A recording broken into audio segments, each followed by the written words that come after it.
Thank you, George. Um, so Stan and I both worked at Newsday, and we knew who each other were, but he worked in New York and I worked out on Long Island. And then New York Newsday closed down, and Stan was freelancing for a while, and then he joined Agence France Presse and was a photographer for them. And in that job, he was forced, not against his will, every time there was a shuttle launch or landing, Stan was the guy they sent to Florida, and he had remote cameras because you can't be too close to the rocket.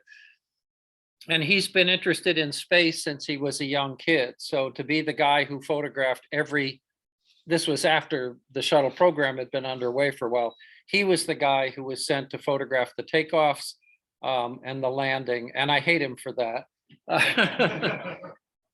And then he retired because, I left out the part where I was at NEAF one year, and I heard this voice behind me say, "Ken, what are you doing here?" And I turned around, and that was Stan. And I said, "What are you doing here?" And I didn't know of his interest in space and so on.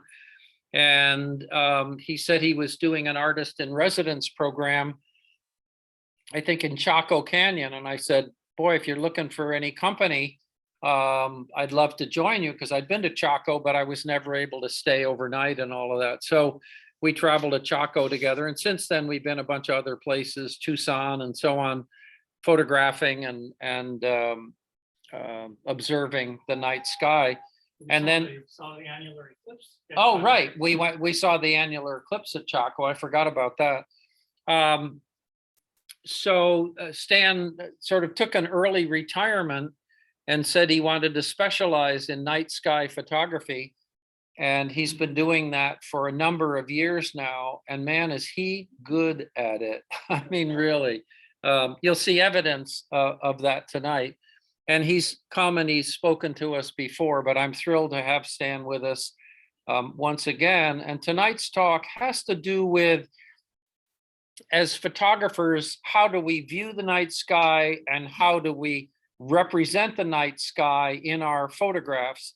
And some of the pictures by other photographers that he's going to show, if you don't hang out on Instagram, you may be shocked to discover what people are doing to the night sky, and it's not good things. So Stan is talking about a naturalistic view of how to photograph the night sky. So it is my immense pleasure to introduce once again Stan Honda.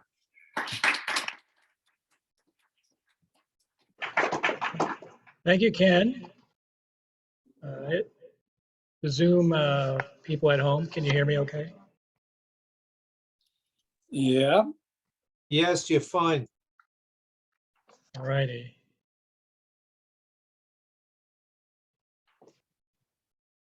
Thanks for that great introduction. And it's nice to be back here at Vanderbilt talking with Az. I think I gave one or two talks on Zoom, which was a lot of fun, but this is great to be back in person here. And tonight I'll talk just about the naturalistic look at the night sky. I'll talk about, well, what is a naturalistic look in a photograph, and how does the night sky look in photographs? The title that I chose, "Truth Comes from the Night," is from a Hawaiian saying, and I hope I don't mangle this. It's Maika po, Maika oya io. Truth comes from the night. And I thought it was a really appropriate title for the talk. The saying was on an invitation that I got from the Haleakala Conservancy when I was on Maui at the beginning of September for an exhibit of my night sky photographs. So they were having a dinner at the gallery in honor of the exhibit, and they had this saying on the invitation to the dinner. And I thought this is perfect for a talk like this. And I had a very profound experience with the group there, which I'll talk about toward the end of the talk. So I'll talk about wide angle night sky photos taken with landscapes, not really the deep sky pictures tonight. So what does the night sky look like? Many of you here have seen relatively dark or even very dark skies. Probably some relatively dark skies here on Long Island and some pretty dark skies if you've traveled outside, especially outside of the Northeast and more toward the west. You can see some pretty dark skies. And so you know what it's like to be under this array of stars in a nice dark sky. And you've probably seen the Milky Way under varying conditions, from barely visible to probably truly astonishing when you look up and you're just amazed at what you're seeing in the sky. So amateur astronomers are dedicated to really preserving this increasingly rare view of the sky above our heads. But how about our view toward how the night sky is represented in photographs? So here are a few examples of how I show the night sky. You may have seen some of these pictures, and I'll just show you a few examples. The title slide is from a trip I took. Actually, Ken was on that trip with some of the AAA members to Big Bend National Park in southern Texas.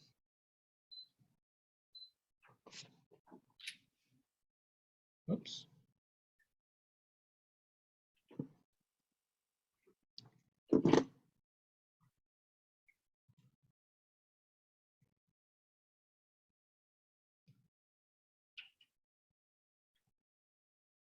Minor, there we go, minor malfunction there. So I'll show you 3 pictures that I took in Haleakala, which is an incredibly dark site. As you can imagine, it's an island in the middle of the Pacific Ocean. So aside from the cities and towns along the sea level, once you get up onto the volcano crater of Haleakala, you're anywhere between around 7,000 to 10,000 feet above sea level. So you're pretty far up above the lights, above the clouds often, looking into this incredible sky above Maui. I was able to spend some time at the Haleakala observatories, which is up near the summit, and photograph the observatories there with this beautiful sky above. And this is a panorama of the early morning. Just as you can see, it's a tiny bit of dawn on the horizon there. That's the moon and Venus rising, and probably about another 45 minutes to an hour, the sun will be rising. So there is a trend, and you could almost say like a tidal wave of, let's say, colorful interpretations of what the night sky looks like. I'll show you a few examples here. For example, this Astronomical League Reflector magazine issue from June. And you may have received this in the mail, being ASLE is one of the member clubs. And our fearless leader, Ken, responded in a letter to the editor about this distorted view of the Milky Way that he was seeing on the cover here. And unfortunately, their reply seemed to indicate that the photo editor didn't really understand Ken's objection to the picture on the cover. And I think he spelled it out pretty easily, but for some reason they didn't seem to understand, which is too bad. Here's a few more examples. What do you find if you search for a Milky Way on Google? So you see these very colorful examples of the Milky Way in various iterations, from various sites all around the world. And then what about Instagram? I'm on Instagram, so I'm posting pictures all the time, and I see a lot of pictures. This is from one particular Instagram account. It's not pictures by one photographer. This person shares a lot of pictures from other people's feeds. So here's some pretty colorful images of the Milky Way on an Instagram site. And just generally looking around different websites. This is a photographer that specializes in doing night pictures, mostly in different national parks. And so you could see his work here. To me, this doesn't really look like the kind of Milky Way, the kind of sky that you might see if you went to all these various locations. So these are really the most, I think, distorted examples that I was looking up, but it's really by no means in the minority. In fact, I'd say a majority of the pictures that you might see on social media, especially, might look very similar to what I'm showing here.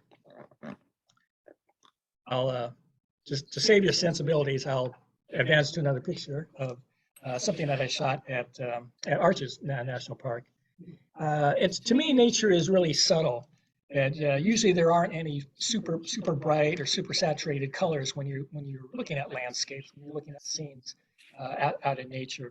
There's the occasional very dramatic sunrise or sunset with orange or red being usually the primary colors that you see out there that can be pretty bright. And to me, the natural world really is beautiful enough on its own, without any kind of enhancements, especially in a photograph. So the Milky Way itself, whoops, is very subtle, even from the darkest sky. Oh, hang on, advancing too much. Sorry. So I've been under very dark skies in the past few years and have yet to see a brightly colored, multicolored Milky Way as we see in some of these photos. A lot of this, I think, comes from the tendency to over-process the images. So they stand out on Instagram and other social media. And so you just get more and more views, more and more likes that way. I say over-process because I can take some of my images and make what I consider extreme adjustments in the processing program in Photoshop that I use and produce these wild colors. So I often say if an adjustment looks like it's too much, then it probably is. But the final picture really should look like no work should be done. No work was done on it. And let me give you just a few more examples of some of the work that I've done. Probably another topic for a different kind of talk would be that the Milky Way isn't the only part of the sky to be photographed. There seems to be this obsession to show the Milky Way in every single picture of the night, but and also that the central part of the Milky Way, the core that everybody loves to photograph during the warmer months, from about May to October, doesn't need to be in every single picture. I don't think there's 360 degrees to most landscapes, and so there are a lot of ways to look in different directions to see different parts of the sky. And there's often things like comets. This is Comet Neowise with the Big Dipper above it. In between the two, that streak is the ISS. A friend and I went up to the Catskills to photograph it one evening, and there happened to be a ISS pass right at the end of twilight. So the sky was this beautiful, deep blue color, and there's little traces of the sunset on the horizon. And there are lots of things that you could consider about introducing into pictures. This is the moon. The big blob toward the right side of the frame is the moon, which in turn is lighting up a lot of the landscape that you see in the foreground of the picture. And this as well is a landscape that's being lit up by a pretty large moon, about 4 days or so after full moon. This is from Petrified Forest National Park in northeastern Arizona. So the moon has just come up above the horizon. So it's providing the light for this photograph to light up the landscape, both the foreground very close to my camera and all the way to the horizon of this picture.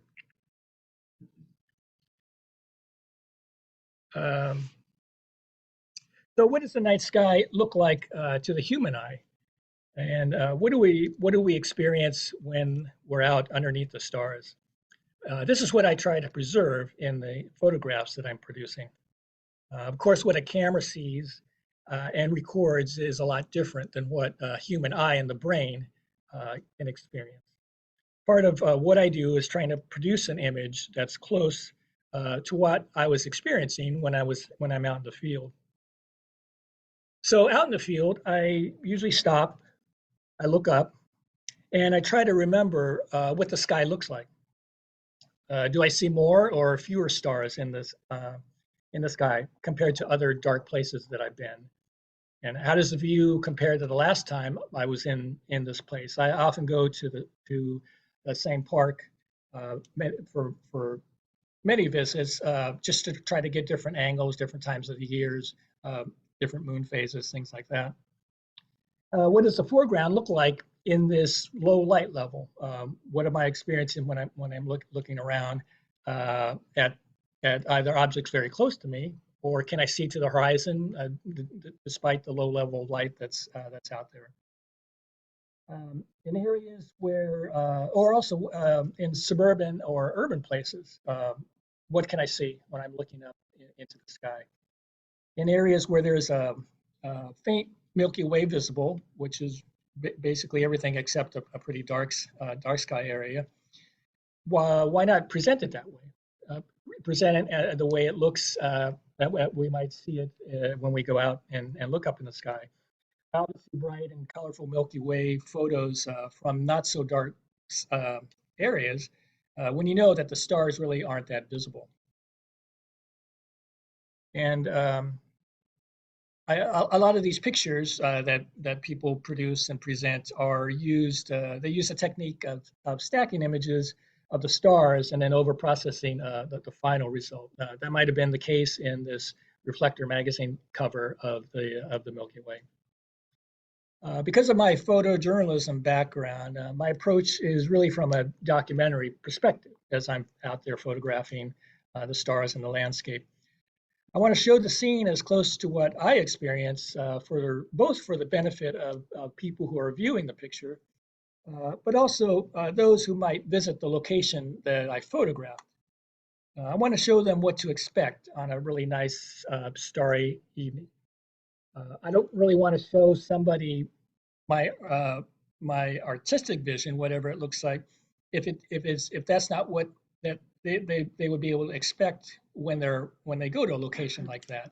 I think it would be better to try to show them what's really there, what they can expect if they go out, if they stay at night at many of these locations. I'll show some examples of some daytime subjects, and I'll see what you think. And the Zoom audience, I'll let you go first with your reaction. And so I'll go through these pictures and just tell me what your first impression is as I show these pictures. The first picture is of a couple of dueling photographers that we might know. So tell me what is the very first thing that you think of when you look at this picture, other than this is our fearless leader in one side of the picture. It looks like he's wearing a pink shirt. I don't believe it. Anybody out there? How about here in the audience here? What's your first reaction? Very first reaction. Okay, or somebody said it might be blue. Did somebody say blue? Okay, looks bluish to me because so here's the normal version. Sort of lens. The unaltered version is this version. So you're right. So let me show you a picture of an animal here. What's your very first reaction here?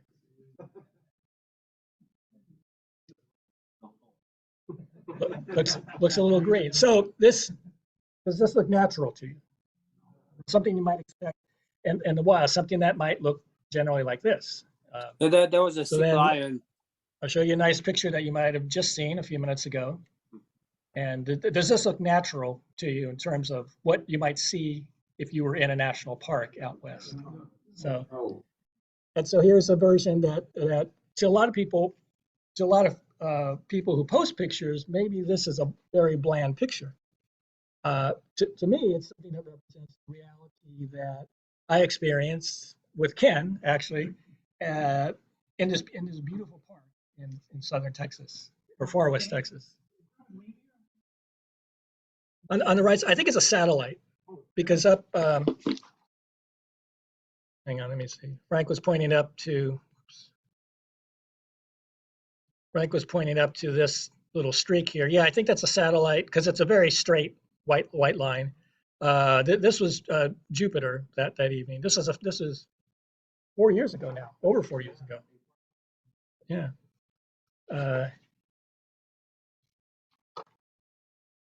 And the moon is really a popular subject to photograph. It's big, it's easy to see. You know where to find it. And with a moderate camera or with telescopes, you could take pictures of the moon. And so while these photos don't show the landscape, they're a good example of what I'm discussing. Ken showed me these moon photos that he got in a group email, and we were talking about these and how very odd they look compared to what you might see through an eyepiece of a telescope. The description about these photographs is the one on the left is a standard picture. I'm not sure what standard means. And the one on the right is an HDR version. So they didn't like the version on the left enough, so they kind of they kept going with the various adjustments and made the version on the right. So compare these two pictures to what Ken took of the same full moon around October 10th from his backyard through his 106 millimeter refractor. And he was describing what he was seeing as he rarely looks at the full moon, but he happened to look at it that night, and just describing the subtlety that he was seeing on the moon through his telescope and how he enjoyed that quite a bit. So how do I go about making my images? In the film days, we really had to think about what kind of picture we wanted before shooting it. You had to really know how to shoot the picture in order to produce a very good print of the picture that you wanted to take. Your initial composition was and is very important. The lighting on the subject, the overall exposure, those all had a direct effect on how you would process the film when we were shooting black and white, and then ultimately when you're making a print. And it's the same with digital, really. Nothing has really changed in terms of the actual the thought processes going as you're reaching your final image. You start with good composition. That's the basis of every single picture, and nothing to do with technical things. It has everything to do with composition. Good lighting and good exposure leads to minimal processing in the very end once you get it on your computer. And especially for night sky photos, a good histogram leads to a good overall exposure, good contrast, and also minimal digital noise, which seems to obsess a lot of people. And in the workshops and classes that I give, I try to tell people to not think about digital noise because it's not really going to affect what their picture looks like. And there seems to be a big obsession that the idea would be to concentrate more on your things like composition and how you're taking the picture, because that will really make the picture. I see, of course, in the end, the less processing in things like programs like Lightroom or Photoshop, the better. Because with a digital photograph, once you start working on it, you're degrading the file. And so the more you work on it, the worse the picture gets. And so you want to try to avoid working on it too much so that you're, for one thing, it's less time on the computer, more time out taking pictures. And planning, of course, is a very big part of, I think, getting good photos, getting nice photo, which is what John Speroni outlined a few weeks ago in his really nice talk. I'm a big advocate of maintaining the integrity of the scene by using single frames and the natural processing of the image. Every picture I'm showing here is a single frame, except for the Haleakala panorama. And panoramas and star trails by their nature are multiple frames, but the minimal processing approach still holds.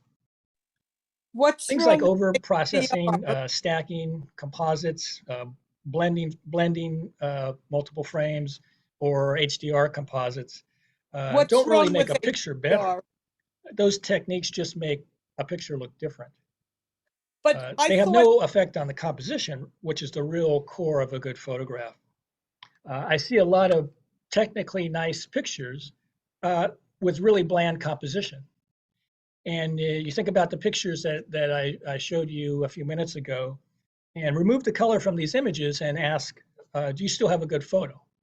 if you just concentrate on the composition of those pictures, is the photo still good? So you have to ask yourself that. Doesn't Many VACOR organizations bring it back? have ethics guidelines that help guide photographers in good shooting practices and in the image processing. Bird and nature groups warn against disturbing animals and plants in order to get a photo. As photojournalists, Ken and I were bound by ethics that forbid us to alter or manipulate people or a scene when we were out in the field photographing people or events for our stories.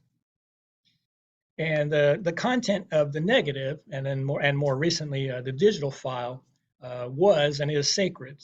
So we can only adjust brightness, contrast, or color when we were working on the pictures, and cropping to a certain extent. The Audubon Society summarized this in a past issue of their magazine. They said, over-editing photos aren't new, but the practice may be more tempting with social media followings to feed. Aim for little alteration of wildlife scenes or images to show off nature's authentic beauty. I thought that's pretty well said. They say little alteration to show off nature's authentic beauty. And so I think that's in line with what I'm really thinking about what nature is. Nature is very subtle when you go out there and you're in nature, and that beauty itself should show through the photograph. To me, you don't really need a whole lot of enhancement in order to show the beauty of nature around us. And onto a story about when I was on Maui. I had a very profound experience there in early September. I was there with my wife for about a week and a half for this exhibit of the photos of my night sky photos in the Schaefer Gallery at the Maui Arts and Cultural Center. It was they did a really great job in installing the pictures in a really nice space, and it was I think it was well received, and I several gallery talks within the gallery and some workshops up at Haleakala. Here's another photograph of the installation. So it was I was very impressed by the way it was set up, and worked most of from May to August on producing the prints, including these pretty wide panoramic prints. This is one of the panoramas from Haleakala, and a little bit to the left there, and that print is 95 inches wide, so it's pretty almost 8 feet wide, and so that took a few weeks to produce and get the exact tones that I wanted. So and that worked out pretty good. So I was pretty happy at that. So the show consisted mostly of pictures from the time I spent in Haleakala 3 years ago, and also other national parks that I've done the night sky photos, and they wanted to have a national park theme in the show. So at a dinner hosted by the Haleakala Conservancy, which is run by people who are completely committed to conserving the environment around Haleakala, and at 3 gallery talks that I gave to different groups of people about the night sky work, and at 2 workshops that I did up on Haleakala, people came to me and to say how they, Maui residents, have forgotten this resource, the view of the night sky that they have. Most of the people that had come to the show and that I had talked with for the week and a half that I was there lived on Maui. There were a couple of visitors who were visiting the park or other places, but most of them were Maui residents. And they were very grateful. I was showing them this view of the sky, especially above Haleakala, and I think they seemed very moved by the view of the stars that they could see from literally from their backyard. If from most places on Maui, it might take an hour or even less than an hour to get up to Haleakala to see this incredible view after the sun sets. Excuse me. They thanked me many times for bringing the photos, and then showing them what they could, what could be seen and experienced from Maui and from other dark sky places around the country. I was deeply moved by this reaction and resolved to continue this naturalistic approach. I think for me, it was an experience to hear from people who were seeing the pictures, who lived in the place where I had taken the pictures. And I think that made the connection, I think, between what I was trying to do and the people's lives on Maui. And they were very appreciative. I was a little bit surprised at the response, and it was very moving to me and also very interesting. So this experience really reinforced what my goals have been, that is to present the images in the most truthful way, really, to me. And I feel it's our responsibility to show the night sky in this natural way. So I end by showing some recent images that I've been able to make in black and white from the travels that I've been doing.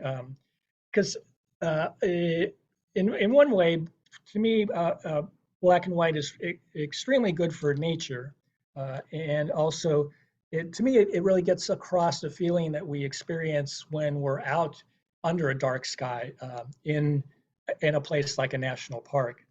I'll start with I actually took this last year in Yellowstone National Park. In a couple of these photos, there's a moon that's lighting up the landscape. So, and this is one where there's again, kind of close to full moon, and the moon is rising, so it's still pretty low on the horizon, and it lit up the steam from a geyser near where I was photographing, and it made a perfect frame for the Big Dipper, which is close to the horizon when you're out in the evening in mid to late September. And for when you're out there, your eyes don't really detect much color in the night sky anyway. The light levels are so low, your cones really aren't activated as you're looking up into the sky, looking up at the stars. This might be of some interest. That the big streak there, that's one of the Starlink trains as they orbiting the Earth.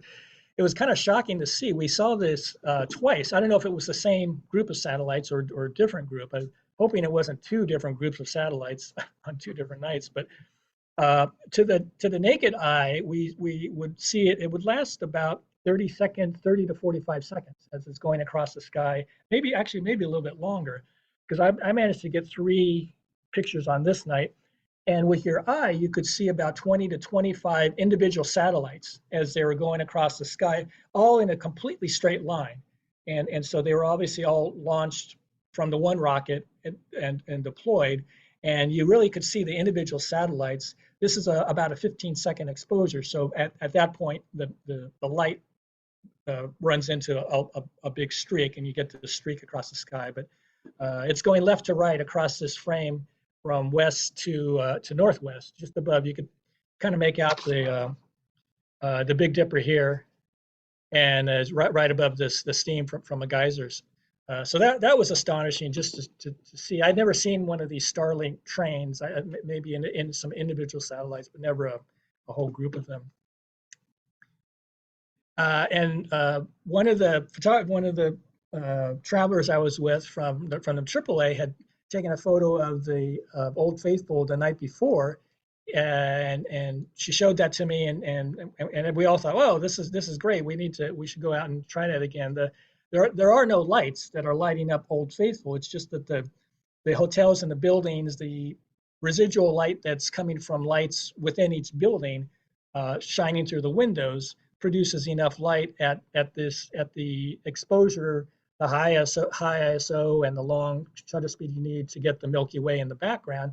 It picks up quite a bit of light, ambient light in that area. So we just needed to wait until Old Faithful erupted, and that's a relatively regular occurrence. And we were in the right spot, because you could see where the Old Faithful is. You just need to put your tripod in the right spot. And once it's erupted, we got a few nice photos. And this is probably one of the more interesting places. Maggie, who was with us on that trip, took me to this place called Black Sand Basin, which is very close to the Old Faithful complex. I always thought it was too close, that you get some spillover from the artificial light, but it was very, very dark place. And to me, it was one of the more eerie places I think I've been in, especially in Yellowstone, but in a national park.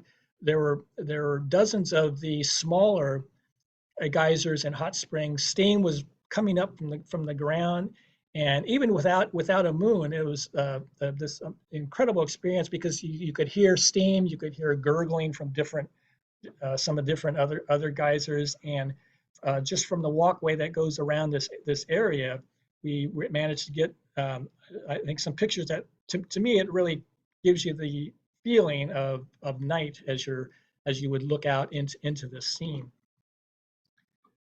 I've been experimenting a lot with trying to do these, focusing on very closely on plants or objects in the foreground, and it puts the stars nicely out of focus in the background. And what it eventually it does things like accentuates the brighter stars, so you actually see the constellations in a if you in a night sky, very dark sky area, and you take a picture of the stars that are in focus, oftentimes you can't make out some of the constellations that you're used to seeing. And with this technique, it does accentuate the pattern of the constellations pretty well.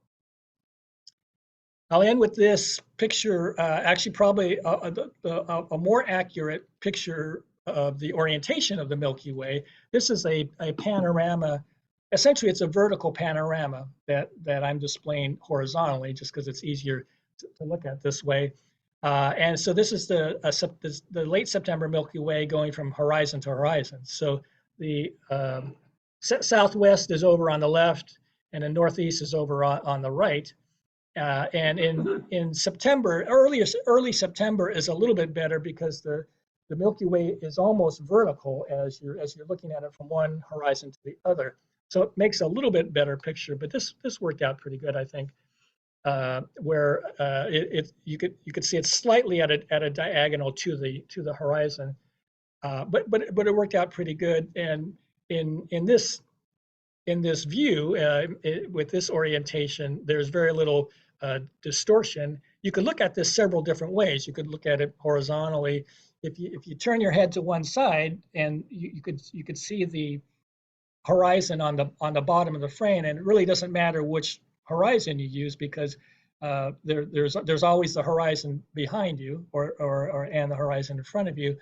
My one dream, I think, is to make a huge print of this and maybe display it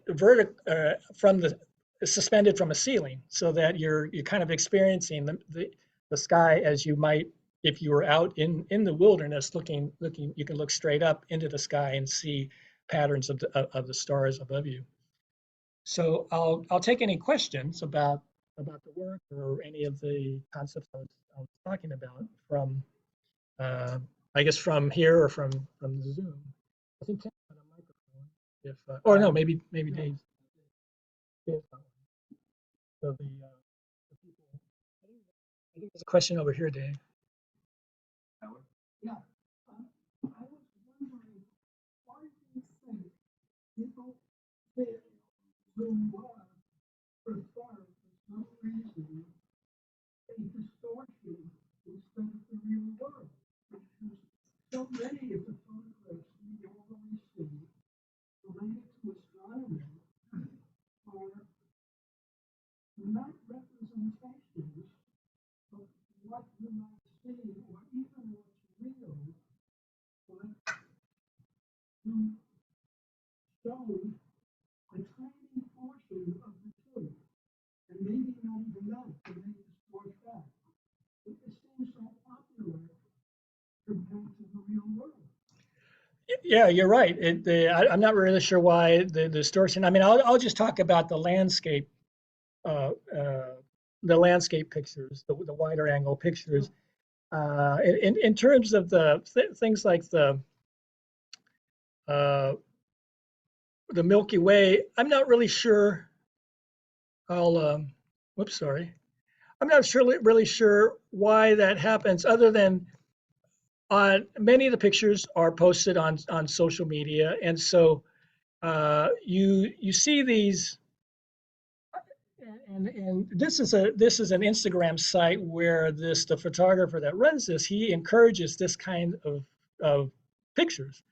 And so it's not really clear why you would do that, because I don't think any of these pictures represent anywhere near what you could see if you were at any of these locations or anywhere where there's a dark sky. The pictures like these tend to get a lot of likes on things like Instagram, Facebook, other social media.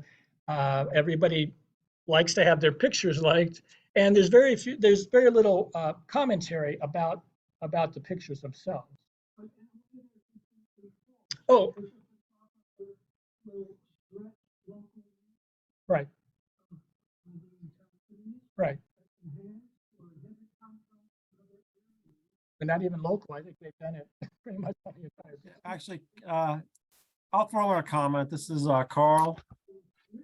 I'll also make a comment that a lot of the pictures on Astrobin. Right, and my fear has always been that someone might look at a picture like this and think that this is what the sky looks like, and then go to an area, go to a national park, go to a very dark sky, and look up into the sky and be disappointed.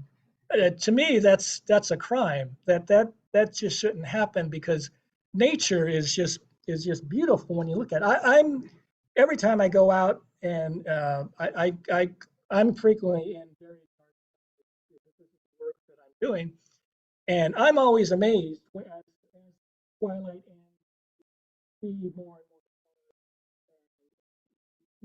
Even without seeing the Milky Way, to me it's amazing. And so uh, that to be able to appreciate that, I think, is a very important thing. You know, they're being looked at as abstract works of art. They're not being looked at as a reflection of reality.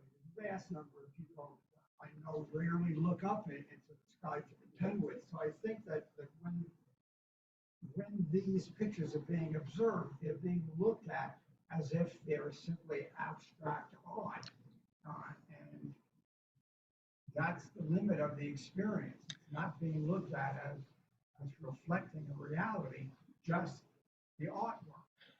I'm not really sure about if they're really looked at as abstract, because people go to certain places like Death Valley, like Big Bend, like the Grand Canyon, to photograph specifically in those areas and produce pictures that look like this.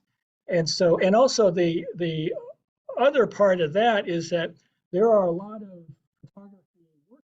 sky photography workshops where the instructors will teach people how to produce pictures like these.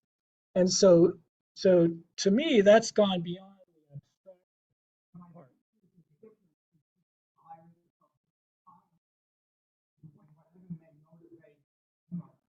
Mhm. That's a different issue from what a layperson is looking at. A little bit. I mean, in my mind, it doesn't make sense, because there are landscape pictures that are over processed, daytime landscape pictures that are very over processed. But the example, I think,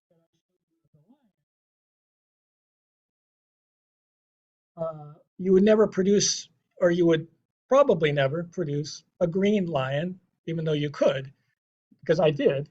And so to present a nature picture like the lion, extreme in an extreme version, you don't see as much as you do with Milky Way pictures, which is kind of too bad.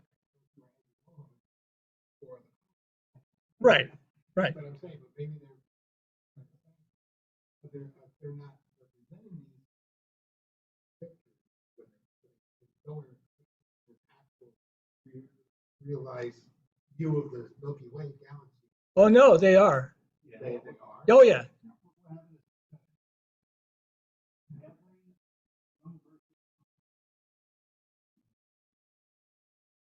Sure.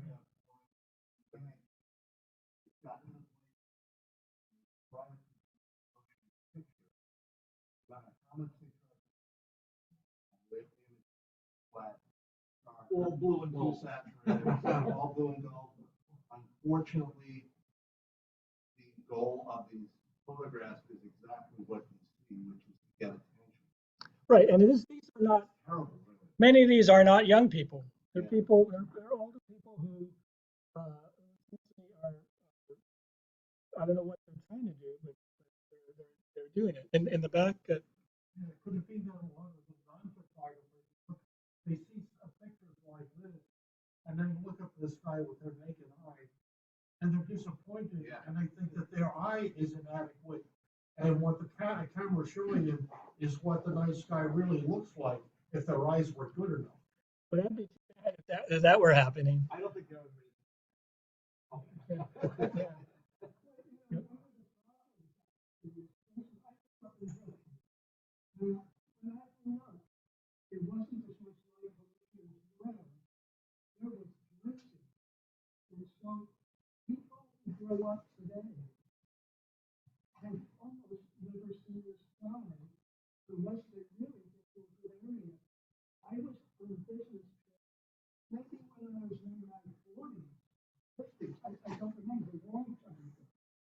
And in that business trip, I was in Santa Fe. And we drove a few miles out of the city at night, and I was stunned by what I saw. Yeah. It was so dark, and the sky, I was literally flabbergasted. If most people, one, never even try looking up. And then in the New York metro area, how many people in the New York metro area who even might look up have never seen the Milky Way because you can't see it? Yes. It's a function of the demographics. The younger ones have never really seen a dark sky. Yeah. Most of the older ones have cataracts. Well, I might just mention one thing. Today, we saw images of the colors of creation Right.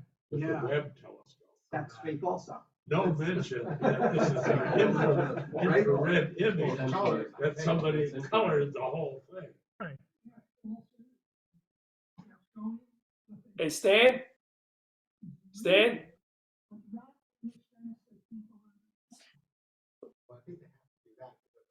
Stan? But you have to realize that. Well, Hello? one photo here I think is completely justified. The left center photo, there's no way to see that without, we can't see sprites with our eyes. Right. So that photo is almost like a scientific photo. That's okay. That's probably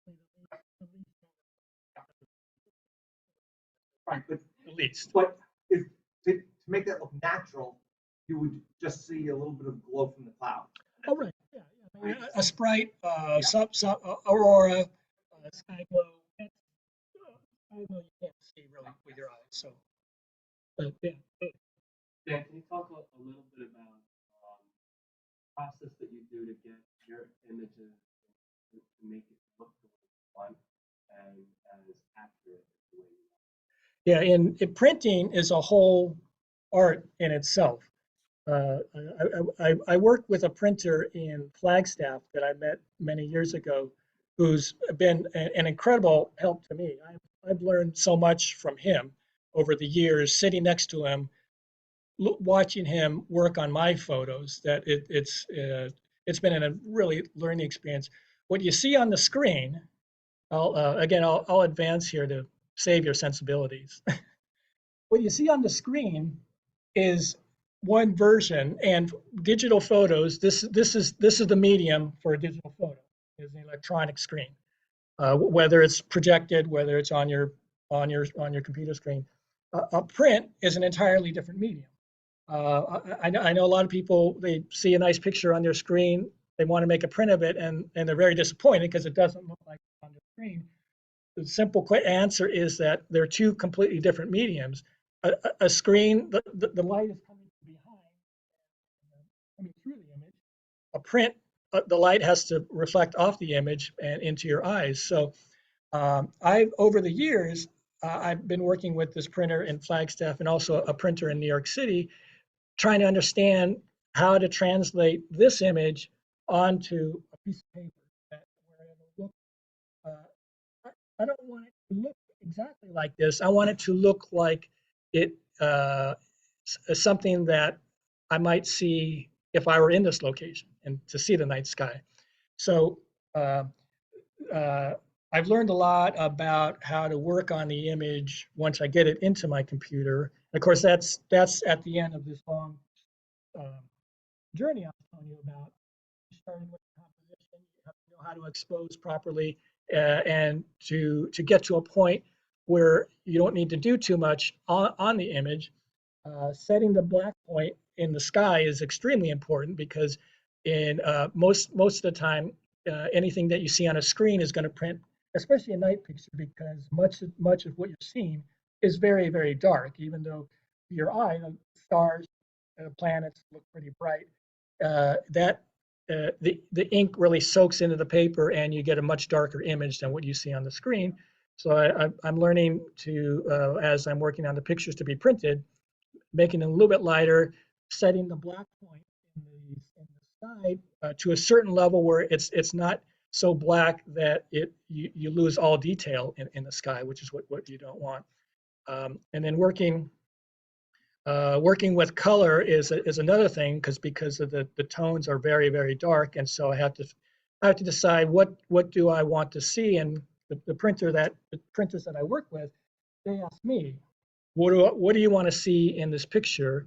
And I often go through a process where they make at least one, maybe two or three test prints. They'll make a print. They'll say, what do you like about this? More importantly, what don't you like about this? What do you see that's a flaw? We'll go over each part of the picture, the sky, the foreground, some details, maybe the edge of the frame. They'll make an adjustment, and it'll say, well, what don't you like about this one now? Do you like it better than the first one? And so there's there has been a lot of experimentation, and it's a huge learning process. The result, though, I think, are some of these prints that, to me, the latest print that I was doing on Maui, my friend Richard in who's a printer, he found a new paper that Canson has developed for fine art printing, and it made a very big difference. I mean, the pictures that he had printed over the past few years, and this went even beyond that, and he agreed that the paper itself made a difference. And I remember looking at some of the prints after they were larger prints after they were printed out, and I was thinking that this looks exactly like what I would want the night sky to look like, or it looks like what I was trying to experience when I was out there. And so there is, that might not be a great explanation because there's nothing technical about it. It's all about feeling. What do you want to show in the picture? And if you talk to a professional photographer, sometimes it's hard for us to, you can't give a technical answer to something like that. It's a matter of knowing, knowing how to work in a program like Photoshop, but also how to translate this to a printed image. And some questions from Paul. I'm not sure what she needs. What printer are you using? I don't know if Oh. she thinks your printer is using. Yeah, I don't print my own pictures. Richard, the friend in Flagstaff that I work with, he uses one of the Canon professional printers. They've got a whole series of big printers. His is 24 inches wide. I think it has 13 or 15 ink wells in it. There's 5 versions of black. There's like gray, black, black, gray, the gray, and so those are the big professional versions. And I experimented with on the Maui exhibit with the panoramas that were printed huge. They were 95 inches wide each, those are printed on a fine weave linen. I don't like canvas at all because I don't think it's very good for photographs. It doesn't really show much detail. And they showed me this material because I wanted something really huge that could be easily transported. I mean, if you had a huge print, it'd be hard to transport that. They said, this linen, you could print it, you could roll it up, stick it in a box, and ship it. And I said, that would be great.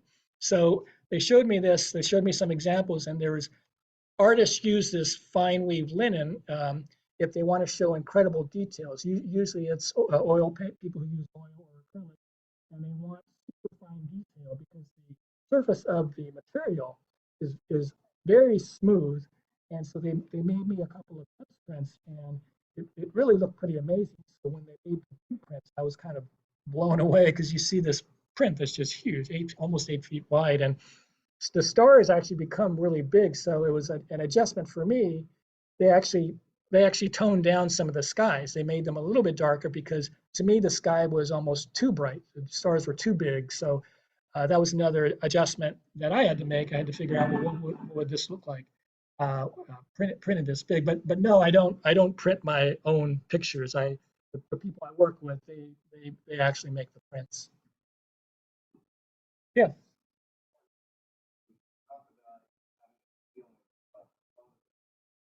Trying to get it exactly.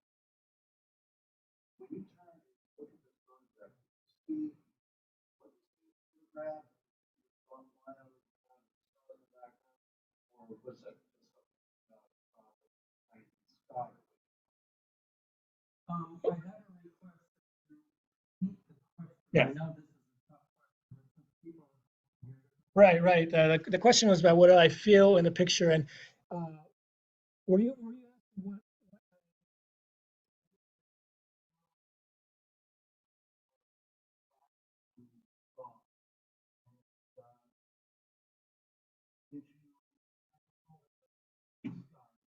okay, when I look at this photograph taken at Arches, is this what I saw? And it's yes. I mean, what I saw this the faint light on the arch. This is at Arches National Park, by the way. If you know the north and south.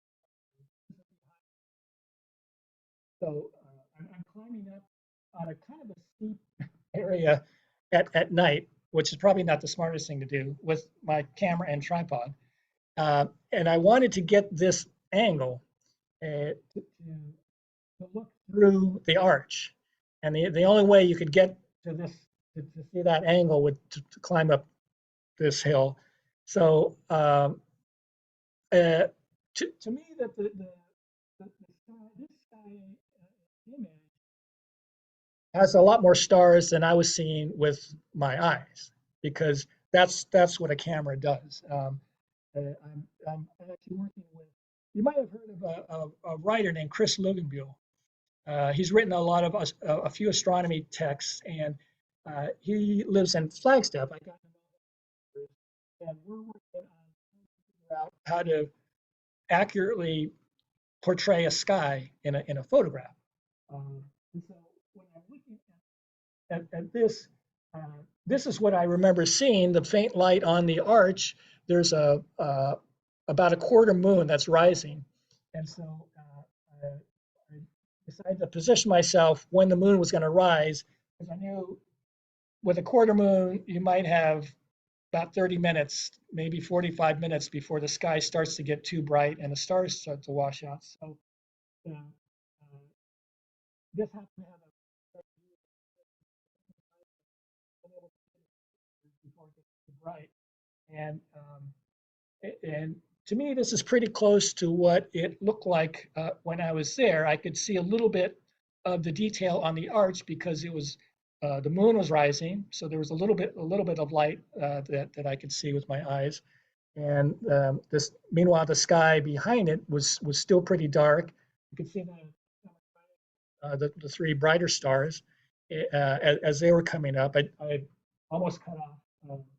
I think that's Altair down there, but wanted to make sure I got the three stars, and so And with the other photographs that I was showing you, as I'm working on it, I'm trying to think, is this what I saw? Is this what it was like to be there? And some photographers do that. I mean, others don't. And I kind of want to make sure that what people are seeing is close to what I was seeing when I was there. Yeah.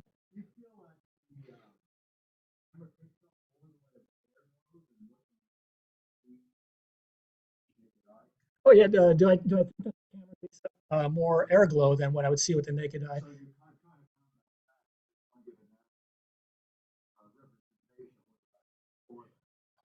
Right, the camera does. In fact, I don't really think you could see air glow with your eye.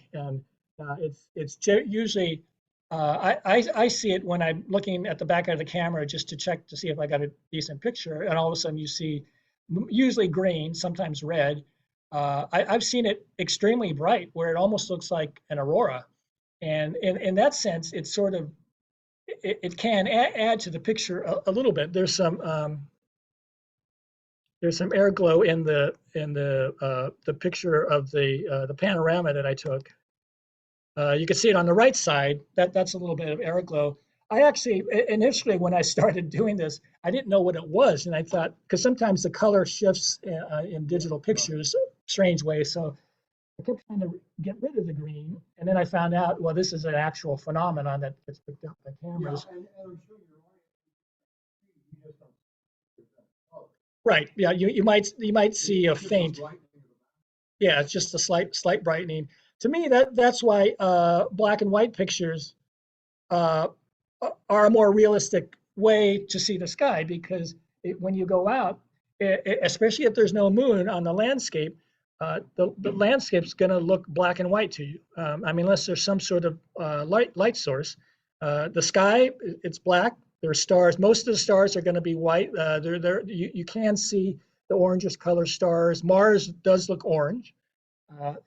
And you often see kind of yellowish colored stars, but most of the stars look white. The sky looks black.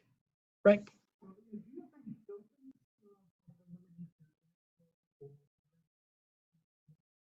Yeah, Frank's asking if I have any filters to eliminate air glow or no. Filters just get in the way of things, and at night I mean, there's so little light anyway. I'm shooting at, I mean, when you're out there, you're shooting at high ISOs and long shutter speeds. So the last thing you want is a filter in between you and the light, the faint light that's coming in. So I'm not sure if there's not much you could do about air glow anyway.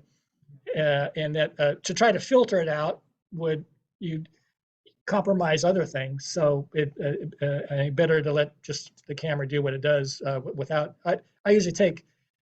Sometimes I have UV filters on my lenses just to protect the lens. I'll take those off to prevent stray reflections or anything like that.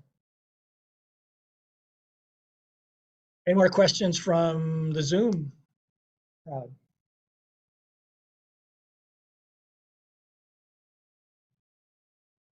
Well, thanks very much for listening. And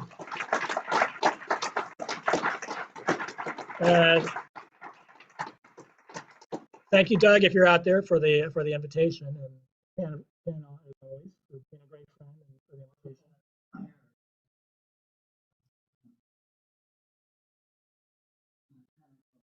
Yeah. Is there any?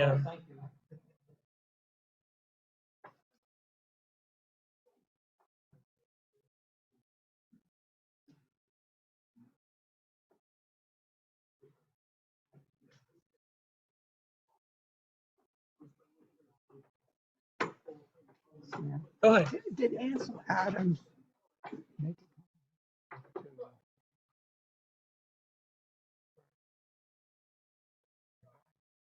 Yeah.